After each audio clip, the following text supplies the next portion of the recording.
Hi everyone, my name is Taylor Sparks. I'm the editor-in-chief of Integrating Materials and Manufacturing Innovation. And in today's video, we're going to be talking about pyTriBeam. This is open source software for enhanced 3D data collection coming out of TriBeam microscopes. And this work comes to us from a collaboration between Sandia National Labs and the Materials Department at UC Santa Barbara. The lead author is Andrew Polonsky. Okay, if you haven't heard of TriBeam microscopes, they're awesome, right? The TriBeam comes from the idea that you've got your ion beam, you have a femtosecond laser beam, and you have the electron beam, right?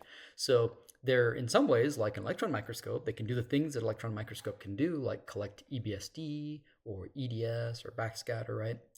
But they can also do milling and laser ablation. And because of that, you could imagine that you would be able to take a picture of the surface of a material and then ablate it away or mill it away or clean the surface. And now you've got a new surface and you can take a picture of that. And so this allows you to achieve a new type of serial sectioning, which can then be recombined to create these 3D microstructures. And from that, you can pull out lots of things like grain size distributions or twins or whatever else. Awesome technique, no doubt about it. But it's also a little bit tricky. I mean, think about it. For each one of the different beams, you have a lot of different things that you can control. You've got the tilt, you've got their positioning, and then you've got the motorized stage, which can be rotated and positioned as well. Especially when you consider that the different modes of operation, whether you're doing laser ablation or ion cleaning or SM imaging or EBSD, you don't just like put the sample in the same exact position for each. Actually, it changes, right? You have different changing in terms of, say, the tilt or the rotation. All these things can be variable, and so you actually have a significant amount of transformation that the user has to do in order to collect the data accurately. In practice, what that means is that you're left with a lot of manual setup. There's and therefore lots of chances for error, and there are steep learning curves in figuring out how to do this the right way. And obviously it becomes even more complex when you consider that there's not just like one type of sample geometry used, right? You've got pedestals, single pillars, bulk samples. And so clearly this is going to be even more complicated when you consider the additional complications arising from different sample geometries.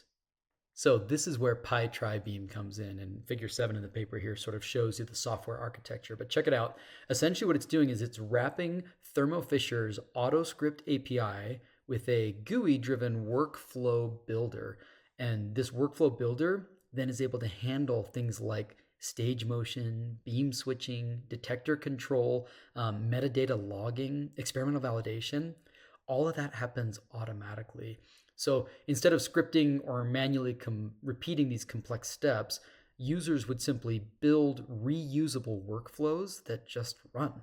And that's a big deal. And it's a big deal not just for convenience sake, but rather for reusability, reproducibility, and shareability. It makes all those things much easier to do. Imagine now, if you come up with a workflow, you could actually share the whole workflow itself across labs. The metadata that is important to capture gets logged automatically, and users can actually reproduce this without the years of training that might be necessary otherwise to sort of gain the hands-on knowledge of how to do these different steps.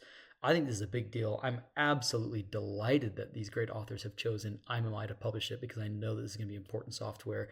I hope you'll check it out and read all about it in the latest issue of IMMI.